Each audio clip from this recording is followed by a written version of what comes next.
65% cases family કોર્ટ્સમાં એ સાસુ વહુના ઝઘડાના ચાલે છે. Mother in law daughter in law issues universal છે. તમે અહીંયા બેઠા એમાંથી ઘણા બધા ઘરોમાં ચાલતા હશે. મને ઘણી વખત મનમાં ઘણા વર્ષો પહેલા પ્રશ્ન હતો કે આવું નામાભીકરણ કેવી રીતે થયું આ રિલેશનશીપનું. Mother in law daughter in law એવું નામાભીકરણ કેમ આટલું લાંબુ કર્યું? ત્યારે બહુ વિચાર પછી ખબર પડી કે આ રિલેશનશીપ કુદરતી બંધાય ત્યારથી લો તરફ જાય એવો ટ્રેન્ડ છે. આ રિલેશનશીપ જે દિવસથી બંધાય ને તે દિવસથી કુદરતી એ ઢાળો એનો કાયદા તરફનો છે. એટલે mother in law daughter in law. પછી બીજો વિચાર આવ્યો, mother becomes mother in law, daughter becomes daughter in law, son becomes son in law, father becomes father in law. Wife never becomes wife in law. કેમ? She is the law. પોતે જ કાયદો.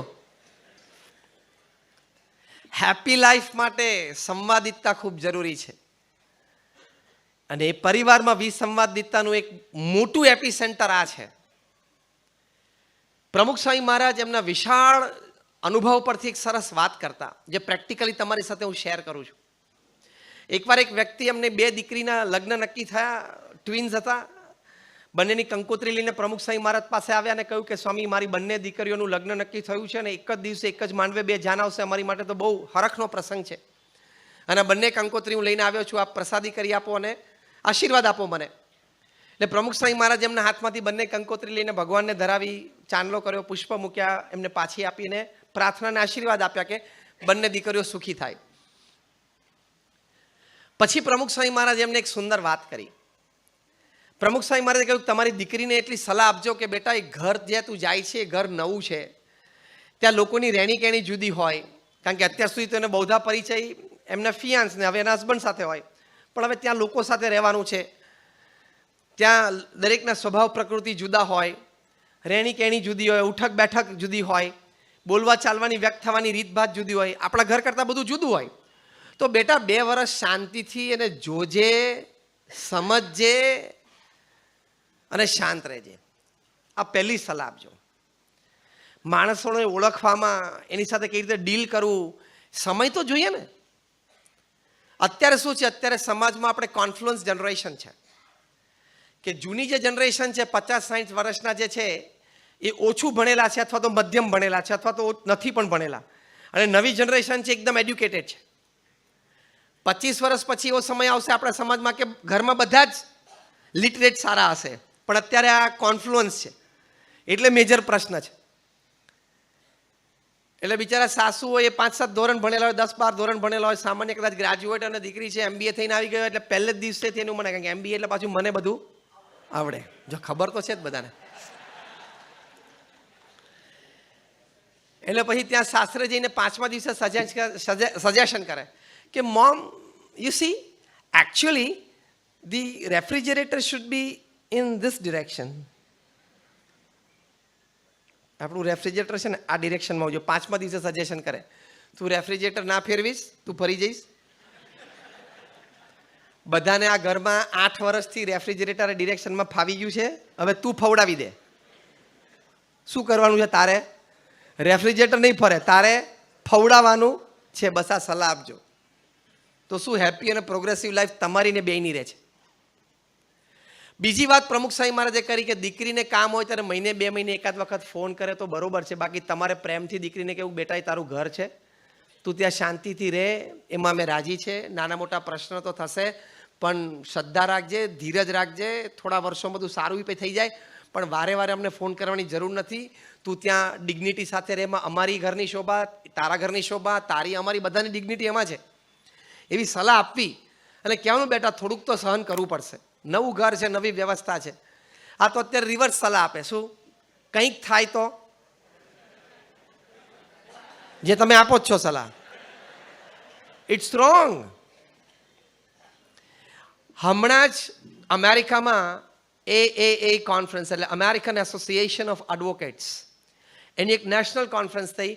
એ કોન્ફરન્સમાં પણ જુદા જુદા આયામો હોય. એમાં જે ડિવોર્સ લોયર્સ હતા, 300 જેટલા ડિવોર્સ, કોઈ સિવિલ હોય, કોઈ ક્રાઇમ સંભાળતો, એમાં ડિવોર્સ લોયર્સની જે પેટા વિભાગમાં કોન્ફરન્સ ચાલુ હતી, એમાં 300 લોયર્સ હતા. આ બધા મિલિયનર છે ને બધાને 18 કલાકનું કામ છે. ખબર પડી હું શું બોલ્યો? આજે 300 ડિવોર્સ લોયર્સ ભેગા થઈને બધાને 18 કલાકનું દિવસમાં કામ છે અને બધા મિલિયનર છે. 3 દિવસનું બ્રેઇન સ્ટોર્મિંગ સેશન ચાલ્યું. તમે એની વેબસાઇટ ઉપર આ કન્ક્લુઝન પેપર વાંચી શકશો. એમાં એમણે લખ્યું છે કે one of the 5 principal reason four ડિવોર્સિસ in young couples, 25 થી 35 40 સુધીના કપલ્સ હોય એના ડિવોર્સમાં 5 મુખ્ય કારણમાંનું મોટું અગત્યનું કારણ શું છે? તો ચોખ્ખા શબ્દમાં લખ્યું છે over involvement of the daughter's mother in her in-lose house.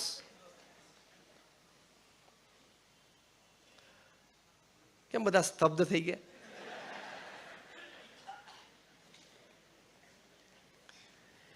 એટલે કારણ કે વારે વારે પછી રોજ સાંજે ફોન કરે તો ત્યાં શંકા જાય, પ્રશ્ન ઊભા થાય, ને રોજ સાંજે વાતો કરે એમાં કંઈ માલય ના હોય ને, થેપલા કરે, ભાખરી કરે, જે કર્યું ખાઈ લે ને ભાઈ, માથાકૂટ. એટલે એ થોડીક સલાહ આપી. બીજી સલાહ પ્રમુખ સ્વામી મહારાજે આપી, દીકરીને કહેવાનું કે હવે તારા મા બાપ છે, અને મા બાપે પણ એમ સાસુ સસરાએ પણ સમજવાનું કે આ મારી દીકરી છે. અને બહુ જ મોટી સલાહ પ્રમુખ સ્વામી મહારાજે એ આપી કે કદાચ વડીલો ત્યાં સાસરે ગુસ્સે થઈને કંઈક બોલી જાય તો સામું નહીં બોલવાનું. એ આપણી ખાનદાની છે, એ આપણા સંસ્કાર છે. કદાચ વડીલ તમને ખખડાવતા હોય, ખોટા પણ હોય અને ગેરસમજ પણ હોય, અને તમે સાચા હો તો પણ સામું નહીં બોલવાનું. અને 2 દિવસ પછી વાતાવરણ શાંત હોય ત્યારે પ્રેમથી સાસુ કે સસરાને કહેવાનું કે પપ્પા મમ્મી તમે સમજતા હતા, તમે આ વાત આમ કરતા હતા, તમને કદાચ આ માહિતી હશે, પણ વાત આમ હતી અને પ્રસંગ આમ બનેલો. એવું 2 દિવસ પછી કેવું? આપણે કંઈ મૂંગા મોઢે સહન કરવું એવી સલાહ નથી, પણ એક સમયે વડીલોની તો મર્યાદા રાખવાની જ. જો તમે તમારા વડીલો સામે ઊંચા સાથે બોલો તો all your education, all your academics, all your professional degrees goes to ગટર. સંસ્કાર તો મળ્યા નહીં, શિક્ષણ મળ્યું પણ પાયાનો સંસ્કાર તો તમારામાં છે નહીં.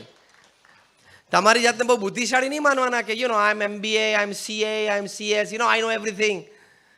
LLB, તો LLB પણ હું ત્યાં વડીલો પાસે નહીં ચલાવવાનું. મને હું જેમ કોર્ટમાં આર્ગ્યુમેન્ટ કરું છું ને એમ હું તમારી સામે પણ આર્ગ્યુમેન્ટ કરું. વડીલ હોય એની સામે બોલાય જ નહીં. એ કદાચ ખોટું ખખડાવે તમને તો પણ એક વખત નીચી દ્રષ્ટિ રાખીને સાંભળી જ લેવાનું. આ એક સલાહ તમે પ્રમુખ સ્વામી મહારાજની જીવનમાં અપનાવો, તમારા ઘરમાં ઘણી શાંતિ થઈ જશે. અને એ વખતે કહેવાનું ભલે હું ધ્યાન રાખીશ. અને 2 દિવસ પછી પ્રેમથી બેસીને ચોખવટ કરો ને તો વડીલોને પણ એમ થાય કે દીકરી ખાનદાન છે, સંસ્કારી છે, સારા ઘરમાંથી આવી છે, એના મા બાપ એને સંસ્કાર આપ્યા છે. આવા 2 પ્રસંગ બને ત્રીજી વખત એ બોલવું હોય, કહેવું હોય તો 10 વાર વિચાર કરે. હા તો દર ત્રીજા દિવસે બાજુના ફ્લેટવાળાને બધી ઓડિયો ફિલ્મ સાંભળવા મળે લાઈવ, તો માણસાઈ ક્યાં ગઈ? તો એ હેપી લાઈફ નથી. એટલે ફેમિલી યુનિટી માટે પણ ખૂબ ધ્યાન રાખવું. અને જે મેં ઘર સભાની વાત કરી, તમે પ્રયોગ તો કરજો. મેં કહ્યું એમ અમે BAPS સંસ્થામાં પુસ્તક બહાર પાડ્યું છે ઘર સભા. એ પુસ્તકમાં જે તે વ્યક્તિ પરિવારના નામ પ્રસંગો બધા એમની અનુમતિ લઈને લખ્યા છે.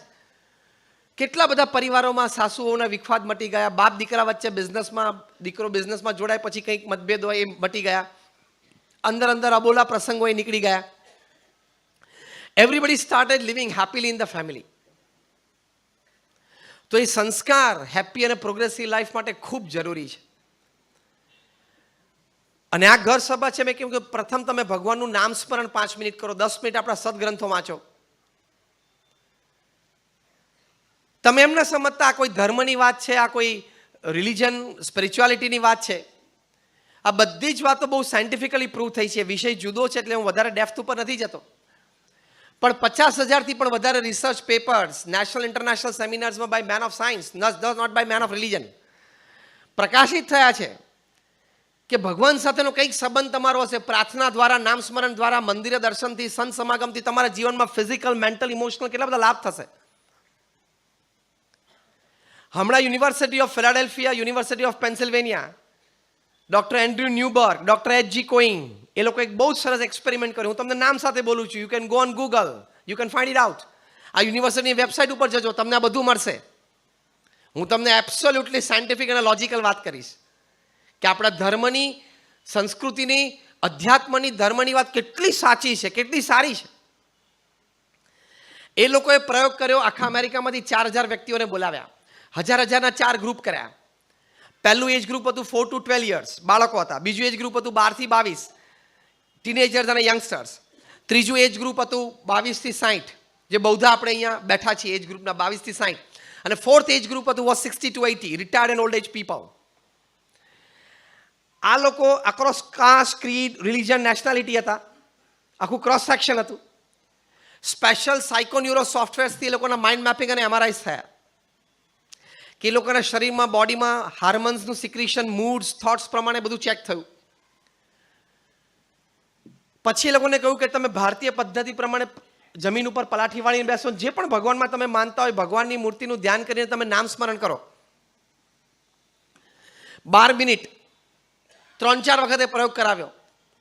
પછી આ બંને doctors, doctor Andrew Newberg, doctor H G. કોઈંગે કીધું કે હવે તમે બધા પોતપોતાના ઘરે જાઓ. You are subject of this experiment. Continue this experiment every day for 8 weeks. 8 અઠવાડિયા સુધી તમારે રોજ 12 મિનિટ આ પ્રયોગ કરવાનો. They did it faithfully. 8 અઠવાડિયા પછી પાછા એ લોકોને બોલાવ્યા, 2-3 વખત પ્રયોગ કરાવ્યો. પછી આ સાયકોન્યુરો સોફ્ટવેર વર્ઝન 2.0 થી ફરી વખત એ લોકોના માઇન્ડ મેપિંગ અને એમઆરઆઈસ થયા. અને you can read the conclusion report. એમાં લખ્યું છે કે અમને આ સાયકોન્યુરો સોફ્ટવેર્સથી જે એના હાર્મોન સિક્રેશન્સ બોડીમાં થાય એની પરથી એક વાત નક્કી થાય છે એઝ અ કન્ક્લુઝન કે જે 4 થી 12 વર્ષના બાળકો હતા એ લોકોએ રોજ 12 મિનિટ ભગવાનનું નામ સ્મરણ કર્યું તો 15 થી 25% વધારો એ લોકોના મેમરી પાવરમાં અમને જણાણો. આ હેપી અને પ્રોગ્રેસિવ લાઈફ માટે બહુ મોટો એકમ છે કે નહીં? તમારા બાળક 60-70% રેન્જમાં રહેતું અને તમને 10-15% માટે ટેન્શન રહેતું અને બાળક 90% ક્રોસ કરવા માંડે તો તમારી માટે પ્રોગ્રેસિવ અને હેપી લાઈફનું એક બહુ મોટું કારણ બની જાય કે નહીં? Yes or no? તો ધીસ એન ઇઝી વે. જે 12 થી 22 વર્ષના તરુણો અને યંગસ્ટર્સ હતા એ લોકોને 15 to 25% increase in will power and confidence. કારણ કે આ 12 થી 22 વર્ષના હોય ને એ લોકોને આમ વિલ પાવર અને કોન્ફિડન્સ બહુ શેક થતો હોય. આની સાથે ફ્રેન્ડશિપ કરું કે ના કરું? હું આ સબ્જેક્ટ લઉં કે ના લઉં? આ ટીચર મને ફાવે કે ન ફાવે? આ કોર્સ, આ ટેક્સ્ટ બુક મને ગમે ન ગમે? આ ક્લાસીસમાં જવું કે આ ટ્યુશનમાં જવું કે આ ટ્યુશનમાં જવું? હું આ પહેરું કે આ પહેરું? દ્વિધાઓ બહુ હોય. 25 વર્ષ થાય ને પછી આ બધી દ્વિધાઓ મટી જાય. સવારમાં ઉતાવળ જેટલું ખેંચીને જે આવે પહેરી ભાગવાનું જ હોય. It's just a lighter moment. What I mean to say is કે willpower અને confidence આ લેવલ ઉપર in the age group of 12 to 22 એમાં 25% ઇન્ક્રીઝ થાય તો કેટલો મોટો લાભ હેપી અને પ્રોગ્રેસિવ લાઈફ માટે છે. જે 22 થી 60 વર્ષના હતા, જે બૌદ્ધા એજ ગ્રુપ આપણે અહીંયા બેઠા છીએ, એ લોકોને પણ 15 થી 25% વધારો જણાયો એમના બફર કેપેસિટીમાં. એટલે capacity two absorb shocks of life. એટલે જીવનમાં ઝાટકા સહન કરવાની શક્તિ. કારણ કે જેટલા આવવાના હોય ને 22 થી 60માં જ આવે. હા, વ્યક્તિગત જીવનમાં, પારિવારિક જીવનમાં, વ્યવસાયિક જીવનમાં શોક્સ આવે લાઈફમાં. Shocks of life is part of life. આવે જ અને આવવા જરૂરી પણ છે. કારણ કે some of the best and the important lessons of life you learn from your shocks, setbacks, failures and falls. Yes or no? તો એ જરૂરી છે. એટલે આવે, ક્રમ છે એનો. તે લોકોને એ લાભ થયો કે એમાં એ લોકોની બફર કેપેસિટી, એબ્ઝોર્પ્શન કેપેસિટી વધે છે. તે પણ હેપી અને પ્રોગ્રેસિવ લાઈફ માટે બહુ મોટી વાત છે કે તમે તમારા ફેમિલી મેમ્બર્સમાં બીજે ટ્રાન્સફર ના કરો એ શોખ. અને જે છેલ્લું એજ ગ્રુપ હતું 60 થી 80, રિટાયર્ડ અને ઓલ્ડ એજ પીપલ, એ લોકોને પણ 15 to 25% increase in their strength of immunity system. એટલે કે રોગ પ્રતિકારક શક્તિમાં એ લોકોને 15 થી 25% વધારો જણાયો. 80 વર્ષની ઉંમરે તમારી માટે સૌથી મોટી મિલકત શું છે? સ્વાસ્થ્ય, હેલ્થ. તમે તમારું કામ જાતે કરી શકો અને સાંજે આવા ગાર્ડનમાં અડધો કલાક આવીને બેસી શકો. 80 વર્ષે મોટો લાભ છે ને? 82 વર્ષે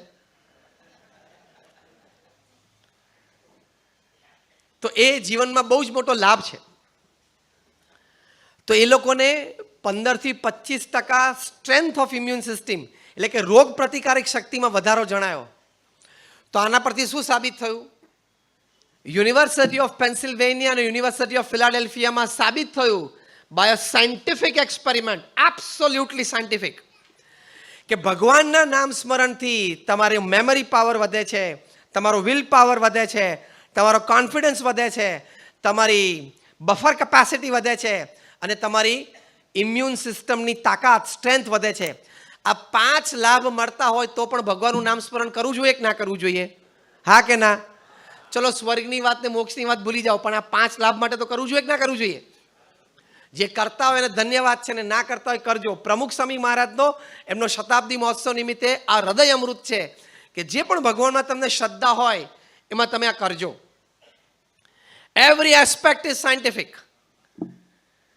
એ વિષય જુદો છે. તમને જ્યાં પણ ધર્મમાં શંકા હોય તમે મને પ્રશ્ન પૂછજો, હું તમને એમાં સાયન્ટિફિક પ્રૂફ સામે મૂકીશ. આવા 500 રિસર્ચ પેપર્સની કોપીઝ મારી પાસે છે. આપણે મંદિરમાં જઈએ ત્યારે ભગવાનને ખબર છે સાષ્ટાંગ દંડવત પ્રણામ કરીએ છીએ ને? સાષ્ટાંગ દંડવત પ્રણામ કરીએ છીએ. 2 વર્ષ પહેલા ઇંગ્લેન્ડની ઓક્સફર્ડ યુનિવર્સિટીએ એ લોકોએ પણ 8 થી 10 વર્ષના એક્સપેરિમેન્ટેશન પછી એવી વાત જાહેર કરી કે જે ઇન્ડિયન સિસ્ટમમાં સૂર્ય નમસ્કારમાં જે દંડવત પ્રણામની પદ્ધતિ છે એ કોઈ વ્યક્તિ નાનપણથી 5 પણ રેગ્યુલર કરે તો એને જીવનમાં ક્યારેય ઓસ્ટિયોપોરોસિસ થાય જ નહીં, એટલે કે ક્યારેય એના હાડકા નબળા પડે જ નહીં. Absolutely scientific. આવી મારી પાસે 1000 વાતો છે. એટલે નાસ્તિકપણું જીવનમાં ન રાખવું, ભગવાન ક્યાં છે ને કોણે જોયા છે ને એ બધું નાસ્તિકપણું ન રાખવું. You walk by faith. લૌકિક માર્ગ એવો છે કે you first see and then believe. અધ્યાત્મ માર્ગ એવો છે first believe and then see. Simple. એ માર્ગ જ જુદો છે, તો એ માર્ગ પ્રમાણે ચાલવાનું. તો થોડી શ્રદ્ધા રાખવી. તો હેપી અને પ્રોગ્રેસિવ લાઈફ માટે આ ખૂબ અનિવાર્ય છે. એ શ્રદ્ધા એટલે શું? ભગવાન કરતા હરતા છે. મારા ભગવાનમાં શ્રદ્ધા એટલે શું? હું તમને એક જ વાક્યમાં એની ડેફિનેશન શીખવાડું.